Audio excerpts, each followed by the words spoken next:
Donc dans les bouteilles, il y a toujours autant de frelons, vraiment beaucoup. Mais c'est fou parce que, ouais, je pense qu'il y a un problème de retour peut-être. Hein. Hein? Il y a un problème de retour toujours. Le soir, tu penses qu'ils ressortent? Ah bah si je les crame pas, ils repartent.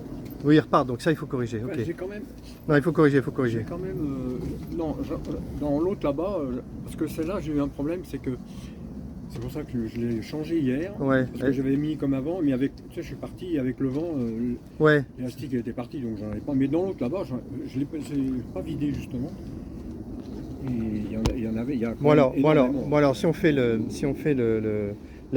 rucher, si j'applique mon critère habituel, la rucher est absolument pas protégée, il y a plein de frelons qui chassent devant la tente, donc c'est résultat zéro, malgré le fait que les pièges soient remplis de frelons. Donc c'est de la folie. Ici, ailleurs, c'est de la folie, ça continue d'être unique. On n'a pas ça ailleurs. Moi, chez moi, j'ai laissé tomber les tentes, je ne m'en suis pas occupé parce que c'est la cata. Les tentes sont même plus devant les ruches. Il y a 4-5 frelons devant, il n'y a pas ça. Donc je vais y retourner. Mais c'est fou quoi. Et en plus, là, c'est des frelons qui. Ils sont énormes. Ah bah maintenant, ils sont gros tes frelons. Hein. Il y a aussi du frelon. Comme d'hab, comme l'année dernière. Européen. Comme l'année dernière. Mais ils sont gros. Là, ils traversent pas le 6 mm. Non, non. Ça y est, ils sont passés gros là. Ah ouais, ça c'est spécial. Ah, c'est incroyable de voir tous ces frelons. Donc j'ai plusieurs idées. Bon, d'abord, on constate que c'est en échec. C'est en échec. Oui et non, c'est parce que quand même les abeilles bougent beaucoup moins. Oui, là tu cherches une excuse, mais d'accord. Donc c'est pour ça qu'ils recommencent à stationner. C'est ton interprétation, d'accord. Mais quand même. Pendant toute mais regarde. la période, quand elles sortaient beaucoup et tout. Oui, d'accord. Il y a quand même. Non, mais il y a quand même. Elles font les grappes et elles stationnent. Ok, mais il y a quand même quelque chose de sûr, c'est que tu as de l'antifurtivité, c'est-à-dire que les frelons viennent ici, ils viennent pas ailleurs du tout.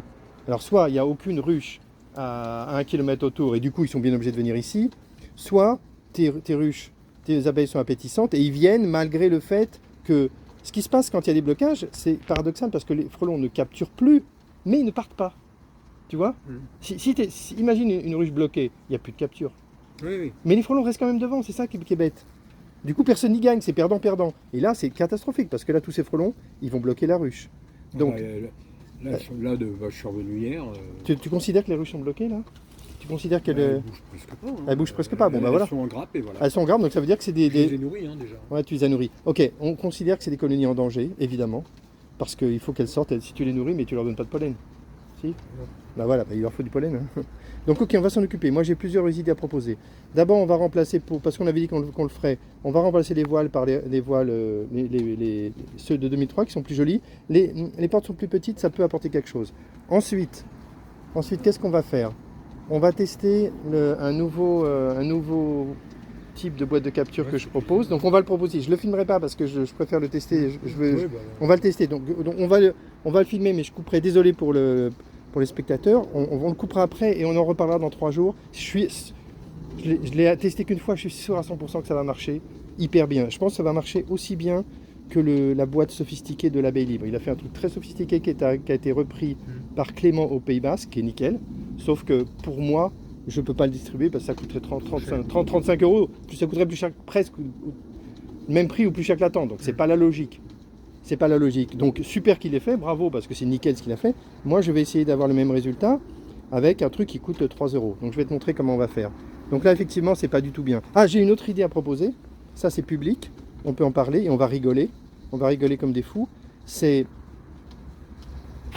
les frelons pourraient déjouer la tente s'ils chassaient comme ça. C'est-à-dire qu'ils montent jamais en fait. Comme s'ils savaient qu'il ne faut pas monter. Comme s'ils y avaient déjà été et qu'ils savaient qu'il ne faut pas y aller. Ça pourrait être le résultat d'une fuite, par exemple pendant tes vacances.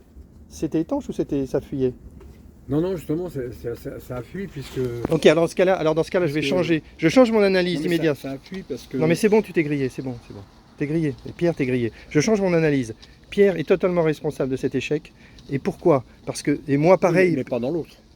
Ah mais c'est pareil, les frelons, non mais les frelons qui apprennent, désolé, les frelons qui finissent, les frelons qui apprennent ici que c'est pas bien de monter et qu'il vaut mieux rester en bas, quand ils l'apprennent sur cette tente, ils savent le faire sur l'autre. Donc tous ces frelons qui sont ici, je peux affirmer qu'en fait ils ont compris qu'il vaut mieux pas monter. Ils s'en rappellent. Je suis monté la dernière fois, j'ai galéré, je monte plus. Oui, pas parce qu'ils peuvent pas sortir. Non, parce qu'ils ont galéré et parce qu'ils sont pas morts. Ouais, et ça depuis le début ils font ça. Ouais. Depuis qu'on a mis cette maille. Hein. Mais que les petits déjà. Ah oui, peut-être. Donc oui. tout, mais c'est plus, il n'y a plus de petits, donc c'est plus vrai. Non, on va dire ça, on va faire cette interprétation parce qu'elle est facile et qu'elle est vraisemblable. On va dire, là, cette catastrophe vient du fait qu'on a laissé le rucher non protégé, et que plein de frelons ont quand même appris, il suffit de les détruire et on prétend que dans 2 jours, les prochains qui vont venir, ceux-là on peut même les détruire à la raquette, on prétend que les prochains ne sauront pas faire ça et ils se feront tacler. C'est très facile à vérifier, ça demande 24 heures. Donc, dans l'ordre, on met la nouvelle toile parce que c'est bien. Et puis aussi, il y a un autre truc que je veux tester, c'est le papillon. Par exemple, si tes frelons chassent bien ici, ils font pas. Là, ça ne marchera pas parce qu'ils ne veulent pas monter. Mais imaginons des frelons qui chassent bien par hasard et qui ne montent pas parce que simplement par hasard. Le papillon va bouger, va les embêter, ils vont monter. C'est à tester. Mais je pense que pour toi, c'est pas la peine des papillons. Il suffit juste de remettre le piège en état. Je pense qu'il faut absolument mettre un anti-retour ici. Donc je vais te proposer. Et moi je vais te proposer. Tu aurais pu mettre les petits cônes. Ça marche bien. Tout le monde met des petits cônes des petits cônes métalliques. T'as vu l'abeille libre, son truc là. T'as un cône qui monte. T'as un cône en grillage qui monte. C'est imparable. Mais j'ai essayé d'en faire un, ça n'a pas marché. Là ton cône il serait sous petit. Hein. Tu fais un tout petit cône là comme ça. Tout petit cône avec des petites pointes. S'ils peuvent pas. T'en as pas? T'as pas du grillage? Fais-le. Ça met 5 minutes. Fais-le. Ouais. Tu prends un grillage, tu le mets en cône. Tu laisses un trou pour le frelon, des petites pointes. Ils peuvent pas rentrer. Franchement, dans l'état où c'est, ça vaut le coup. Donc on fait ça. Allez, on fait une pause, j'arrête de filmer parce que c'est pas du tout le but en ce moment. La folie, c'est de livrer des tentes. Donc là, je suis venu parce que quand j'ai vu la vidéo de Pierre que je publierai au début de cette vidéo, ça m'a fait de la peine.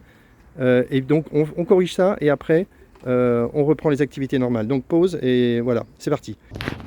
Voilà, on a installé le piège en haut. Je ne le montre pas pour l'instant, on va se donner 2-3 jours pour le montrer, c'est magnifique.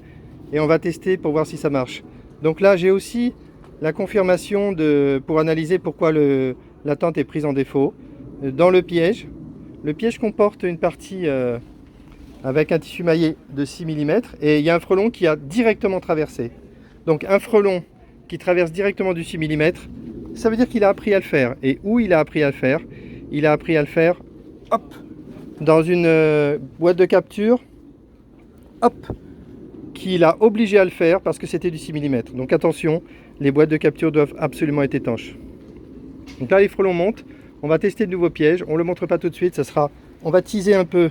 Maintenant qu'on a une chaîne vidéo monétisée et tout. On va faire un peu de teasing. Allez, hop. Donc on le montrera dans 2-3 jours quand ça sera confirmé. En attendant, je le teste. Là, il y a un frelon dans le piège. Il se déplace dans la partie horizontale. Bon, c'est un piège classique. Hein. C'est une boîte de capture classique. Hein. Et on va voir s'il traverse directement le 6 mm, il n'y a pas photo, c'est ça l'explication. Ce sont des frelons. Oh là là, encore mieux. Le frelon redescend. Ah ça, d'accord.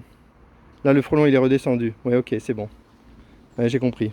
Il connaît parfaitement le piège. Voilà, c'est un frelon qu'on a laissé vivre dans la tente. Il connaît parfaitement la tente, donc il sait en descendre. Voilà, terminé. Voilà, donc la règle, la logique c'est la suivante. Il faut que le frelon meure avant qu'il apprenne quoi que ce soit. Donc Pierre arrive, il va détruire tous les frelons. Alors quand on a des frelons qui ont appris à chasser bien comme ça, c'est pas très dur, il suffit de les tuer. Il y en a 10, 20, 30 à tuer. Les prochains, ouais, touche pas avec les mains. Les prochains ne sauront pas le faire. Donc, allez, donc pause, on fait le ménage, on tue tous les frelons qui savent chasser. Pause. Voilà, le travail est terminé. Je ne montre pas les pièges en haut, ça restera surprise. On a matraqué les frelons en bas, on a fait le ménage. C'est totalement artificiel, mais c'était nécessaire pour tuer les frelons. On a vu que les frelons traversaient le 6 mm facile. Ça veut dire qu'ils avaient appris à le faire. On a même vu des frelons redescendre de la tente directe. Ça veut dire qu'ils connaissaient la tente parfaitement. Et ça, évidemment, c'est pas possible, il ne faut pas le tolérer. Les frelons doivent mourir avant d'avoir eu le temps d'apprendre quoi que ce soit. Et avec une boîte de capture très efficace, c'est ce qui se passe. Donc voilà, donc bilan, on a fait le ménage, on va tester les nouvelles boîtes de capture. Donc Pierre fera le point ce soir ou demain, mais je pense que ça va aller super bien. Et voilà, donc fin de la vidéo. Maintenant, je file 500 mètres plus haut pour essayer de terminer la destruction du nid de frelons. Allez, fin de la vidéo.